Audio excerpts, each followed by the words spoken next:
Hello everyone and welcome back to Leah's Lifestyle. We're here with our book club one more time, one more chapter down. We have one more to go after this in Invested. So let's get into chapter 10 and go over the notes that I got out of it and that maybe you also too as you were going through it. So we can just collaborate. Maybe you haven't read it yet, but you should catch up. Let's catch up together. All right. I'm going to put my little note taker saver right here in chapter 11. And so for chapter 10, it's compiling an anti-fragile portfolio. This is the October one. So this month or this week, if you're following along with me or the book, however you're choosing to do it, we're going to be focusing on building an anti-fragile portfolio, writing a wish list buying plan, tranches, and preparing to manage emotions during events. And there's like a little note, emotional rule of investing: the price will go down right after you buy.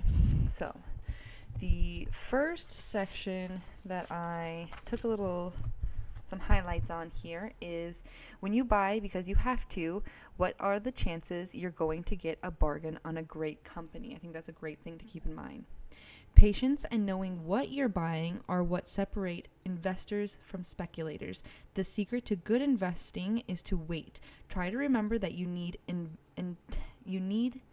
intend investing to be a lifelong practice, and you've sacrificed to make the time and energy to do this practice so you can become great at it and have these investing skills your whole life. You really have sacrificed. Honey, you've spent a lot of time and energy and brain power on investing this year, and that you could have enjoyed spending on something else. That's really amazing. So if you too are also doing this, just remind yourself, like every moment you choose to read, every moment that you choose to listen to my little moments of podcasts where I'm reviewing things, or you're just listening to another podcast on investing, or whatever you're doing, like this is a lifelong journey of education that you're taking yourself. So really congratulate yourself on however much time you're able to do with that. So just remember, we don't want to speculate. We don't want to gamble. We're learning to invest, sincerely understand things, and really know how to use the market. So there's a person's name here, and it is Julian Robertson. JulianRobertson. So we'll look up that person. But was a fund manager who had a 32% compounded return going to his investors for something like 20 years. So I'm going to write that, just 32% return for 20 years. And we haven't heard of this person yet. Lee Lu has been the newest person I've heard of. So this is definitely someone who I think was a value investor that we want to check out and learn from, especially if they have any books. And then we have Bill Renee at the New Sequoia Fund is another person. It must be another investor. So we're going to write down Bill, B-I-L-L, at Ruane, R-U-A-N-E. And then I'm just going to say at the New Sequoia Fund. I'm just going to write Sequoia Fund. Or just take their money home with them. There is a section here. He's feeling pressured from the Buffett partnership. Okay.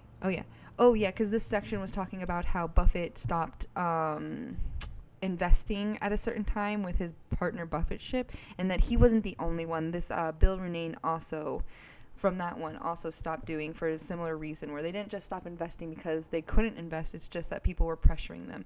So it says underneath this, like these great investors, you will feel pressure, but you must not bend to it. The market will come your way eventually. So yeah, these are just some new people I want to look into. So I just wrote down their names, and they're quoted to have been very similar, like Warren Buffett with high percentage rates, and to be turning down their funds when people were pressuring them during a time that they were like, there's nothing to invest in. Take your money if you think you can invest it better than I can.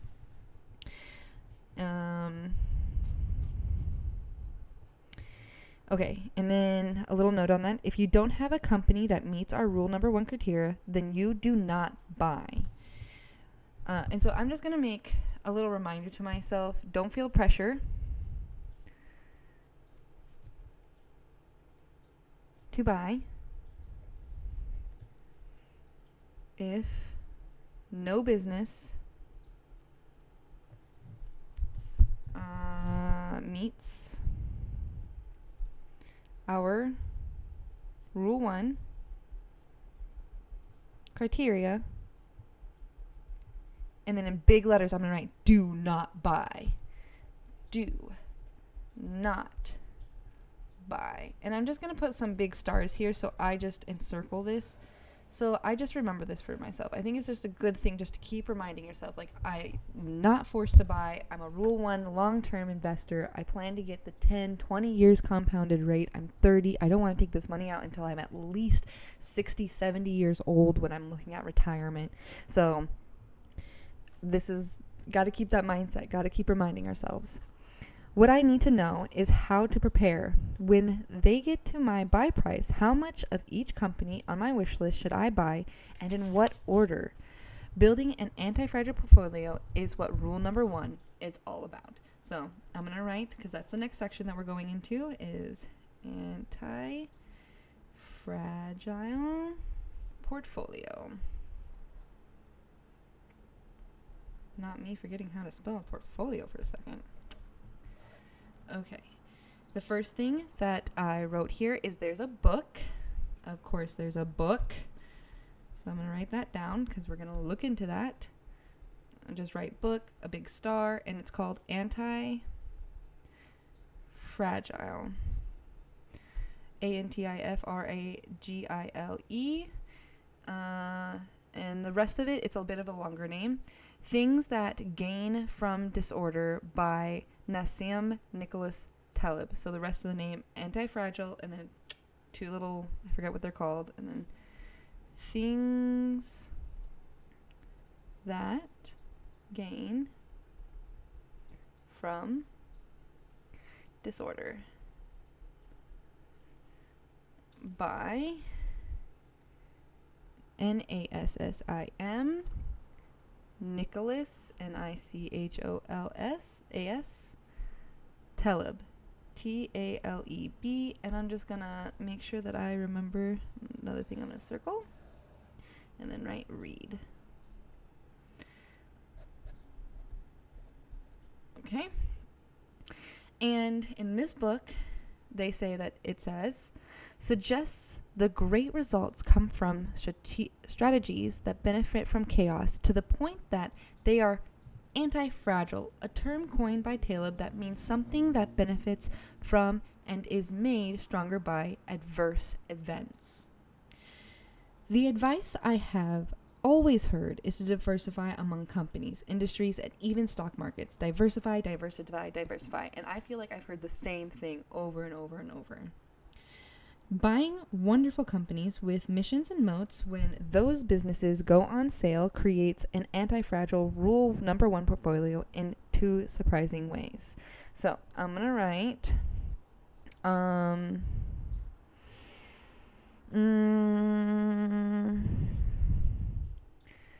going to write ways that rule 1 creates anti-fragile portfolios. 1 here says, first, my dad said that the companies with a durable moat do not just withstand or barely eke through market chaos. Wonderful companies generally benefit from events. If there is inflation, their moat protects them from competitors, and they can raise their prices as their costs of labor and materials rise. If there is deflation, their moat keeps customers coming back, and that protects them from having to lower their price. Even better, the companies with the biggest moats have the highest profit margins and can use major downturns to eliminate their weaker competition. Through mergers, acquisitions, price wars, and other aggressive tactics, great businesses emerge from recessions and chaos stronger and with more control of their market niche. As owners, we get the benefit of that. as their stock prices will eventually follow the increase in their market share and cash flow. So, how to simplify this? Let's see here. I'm going to say moat protects against inflation and competition. And so they can raise prices as their cost of labor and material raises. I'm not going to write that. And then I'm going to make some little notes underneath one. So that's the first note. Second note is if there's deflation, their moat keeps them customers coming back. Deflation, customers return. Even better, the companies with biggest moats have the highest profit margins and can use major downturns to eliminate their weaker competitions through mergers and acquisitions. Okay, third one. Best moats have high profit margins.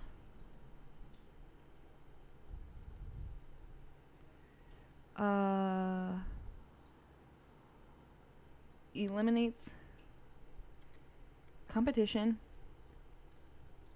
through mergers, acquisitions, price wars, and other tactics. Great businesses emerge from recessions and chaos stronger and with more control of the market niche. As owners, we get the benefit of that with the stock prices will eventually... Okay, and then I'm going to say stock prices eventually follow increase of market shares and cash flow.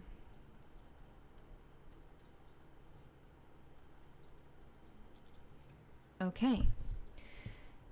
The second reason our portfolios are anti-fragile and index portfolios are not, we wait in cash for events that bring the price down. They don't. So number 2 is we wait with cash when events bring prices down.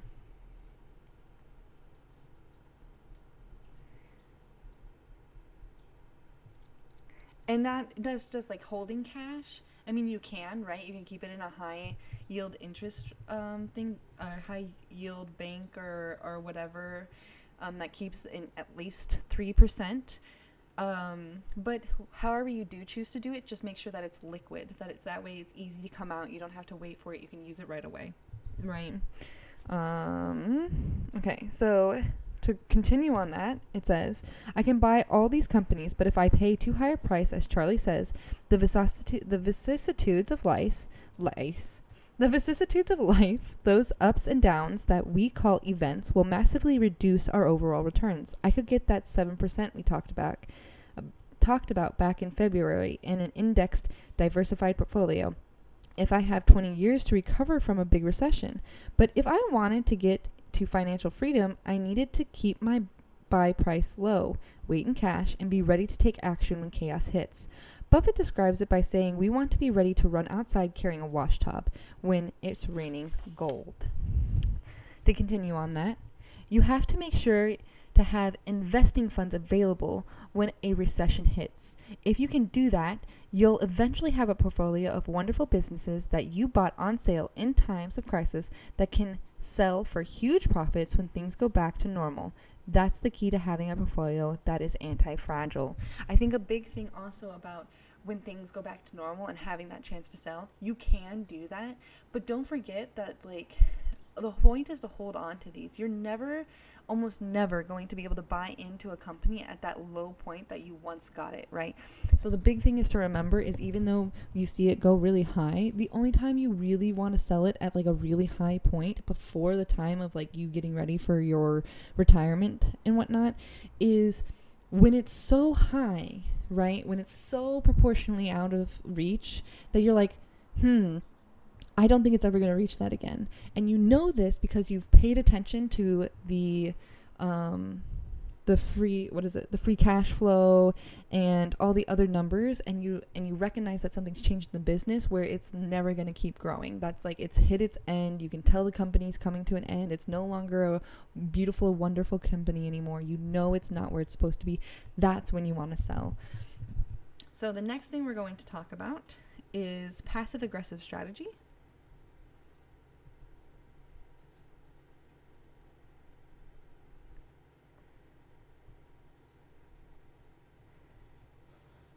Okay. One day, one of your companies will go on sale below your buy price, and you'll want to buy it. But strangely, you will also not want to buy it. Your effort to make a decision, because you are human, will be all wrapped up in emotions. One of the most powerful is fear. We've talked a lot about fear. That's one thing that says, don't do it, but there will be another emotion kicking in as you start to understand the strategy. Greed. You're watching the stock go down, right? And it will occur to you that if you wait and if the price keeps going down, you're going to make a lot more money when it goes back up. Greed starts to kick in, and now you don't want to buy. You want to wait until the price drops even more. You want to buy, and you want it, and you want to wait. It's like you have two devils on your shoulder whispering opposite advice in your ear. Okay. And so I'm going to write one. When your company goes down below your buy price, you will want to buy and not want to buy. And then in like quotations or something, I'll say, you will want the lowest price. Okay. And then it continues. You've got to understand that we wait and wait and wait and do our homework, but when it's time to buy, we've got to get aggressive. So it's being prepared to buy even when you're not. And one of the things that it talked about, I was silly and I didn't write or highlight the part where you need to. Or maybe it's in this next section, but the way that you need to buy is you need to have a certain amount of money prepared, right? That you know that's going to go into that amount of money or into that company, and you buy the price, and however much you know you want to buy total, you split it up into 4 sections and you buy with that 4 section. And you're going to watch it drop down about 10%. And then you're going to buy more. And then you're going to watch it drop down 10%. And if it does, it doesn't always, right? You'll buy another more. And then if it drops back down again, right, your third time, you'll buy a little bit more. And then you'll wait, and you'll hold on to that last one until it has dropped, and you see it start going back up.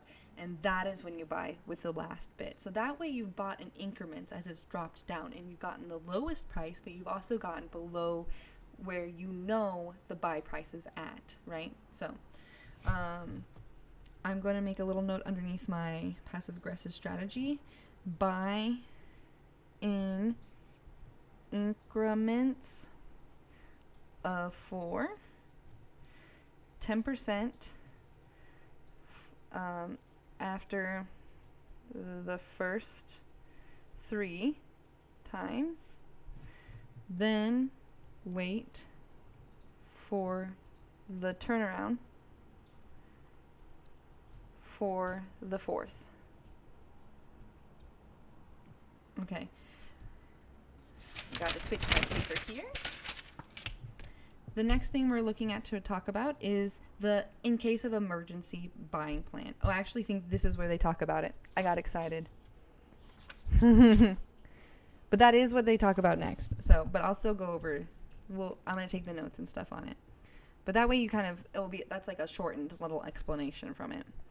Okay, so V, in case of emergency, buying plan. All right. As a rule, he stated 10% of your investing portfolio per company. So we'll just make that 10% of your investing portfolio per company. These are pirate rules, more like guidelines, really. So it could be more, it could be less, depending on what you're looking at, how many you're buying, how many go into like your buying spot. That's your choice. You should buy what you like best. The way I think Buffett would recommend is buy your favorite, because he says to load up on what you've really thought about. Okay, so 2, buy your favorite, quote, what you know most about. Here's the question I asked myself. If I can only buy one, which one is it going to be? It is a good discipline to recognize that these businesses are not all equal in regards. One might be way under its buy price, while the other are also slightly under. One of them might have a mission you desperately want to support. One might be more certain to grow quickly or rebound from the event. One might have management you trust a bit more. Ask yourself, if I can own just one of these, which one is it? Then ask yourself again and again and again until you know your buying order if they are all on sale. Okay, so underneath 2, I'm going to take a little like dot note and just say, if you could buy only one, which is it?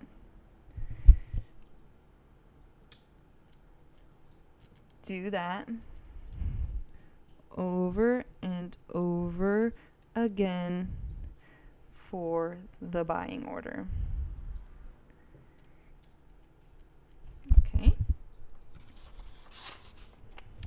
My dad explains that my wish list should have 2 components to it: names of companies and the price at which you'll buy them. That wish list, not the market overall, was going to tell us what to actually buy. Okay, so number 3, wish list should have 2 components. I'm going to put little stars and then 1. Name of company, star 2, price at which you'll buy them, buy price. That wish list, not the market overall, was going to tell us when to actually buy. Basically, that's why we don't call it a watch list like the rest of the world. We only put a company on the wish list that we really want to own when the price comes down and we pull the trigger and buy it. If they all go down together in a stock market crash, I should buy my favorite company first and then go down my wish list from there. If they don't, if a given company is undergoing an event, then I should buy whichever company goes below my buy price first. That made sense, because who knew what would happen with any of the others? Gotta make hay while the sun shines. So I'm gonna put like a little note: buy whatever company, go low first. If all at once, your favorite at 10%, then one after the other. Okay. Now we have a name here. Davy Crockett.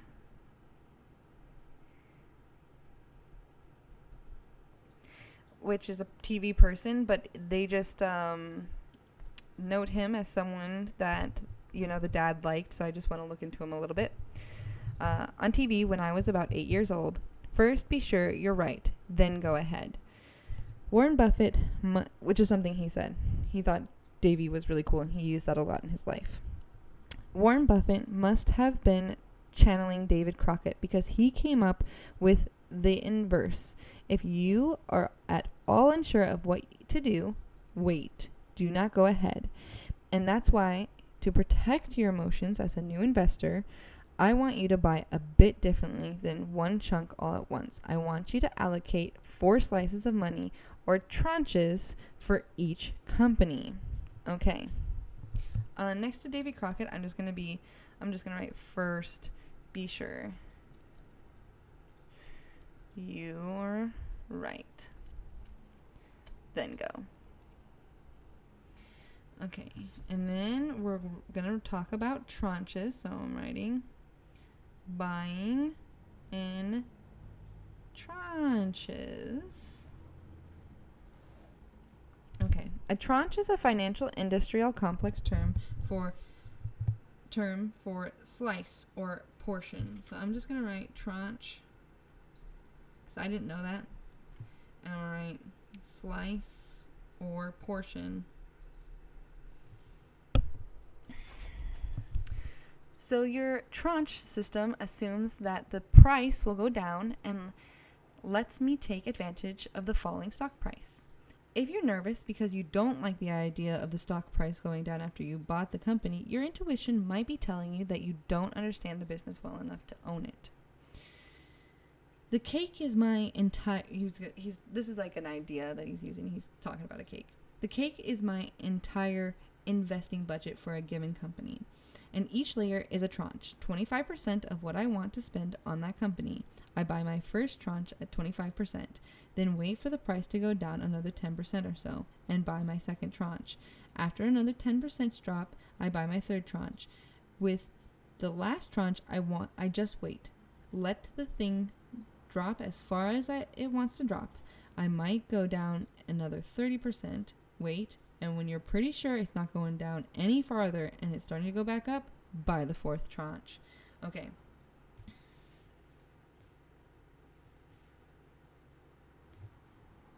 Of 20% of what he's going to... Yeah, so that makes sense. Okay, so I'm going to write a little arrow and say with 25% of how much I want to invest in this company, you buy your first tranche. It goes down 10% by second. Goes down another 10% by third. Wait till you are sure it won't go down anymore and is turning around to go up by your fourth. Thank you for the follow. Oh my gosh. Okay. Okay. Another thing I do to keep my emotions steady in times when the market is rocketing around and I'm being left behind is to keep my eye on 2 important pieces of information about information about what the overall market is doing, Shiller PE and the Buffett indicator. And this is something that we've talked about and written down before, but I'm just going to write it again so I do not forget, okay? You got first one here. You didn't follow. Sorry about that. Okay, I'm just writing it down again. Check Shiller PE, and Buffett indicator. And I'll find those again and make sure they're down in the comments so you guys can find them, or in the description. When the stock price is getting close to my buy price, I buy a small amount to test my resolve. The amount of money is important. It has to be small enough that losing a piece of it isn't a problem, but large enough to make me nervous. If I don't really know what I thought I knew, with real skin in the game, my perspective on the company changes. It goes from theoretical to real. Some kind of unconscious mechanism goes to work in my nervous system, and I quickly feel physically and emotionally stressed if I haven't done enough work to have a true sense of certainty. Another little trick I pull on myself is to tell someone whose investing judgment I respect that I'm looking at this company. I don't tell them I already own it because they might soft pedal their criticism. Just looking. Then I give them what is essentially a 1-minute story about the company. Why it's interesting. I learned I can't say I like it again because it sets up a change in how this person will respond. Of course, I've already run this idea past friends I do that with, but that was back before the price came down. Now it's almost time to really pull the trigger, and the trick is just a way to nudge the subconscious to trigger any hidden unknowns. So I'm going to say tricks to make sure I'm ready. 1, buy some stock that puts a bit of skin in the game. 2, talk to someone you trust. And I'm going to put, don't say you like it or bought it. Need real criticism. Okay. And then last is the homework that we will do. Yay! And the homework for this month, this week, whatever, October practice, whatever you're doing, pick your favorite and write your own wish list buying plan for your anti-fragile portfolio. Then sit back and take a moment to appreciate that you have a list of companies you have researched on your own and want to buy. How different is that from just a few months ago? Okay, so make wish list. And if you're finding this on YouTube, don't forget, outside of that make wish list and continuing looking at the companies you've been looking at, don't forget to read chapter 11. And until next week, I will see you guys then. Like, share, subscribe, comment down below. How are you guys doing on this? Are you keeping up with us? Are you following along? Did you guys enjoy this? We're one chapter away. We're almost done. Until next time, guys. Bye.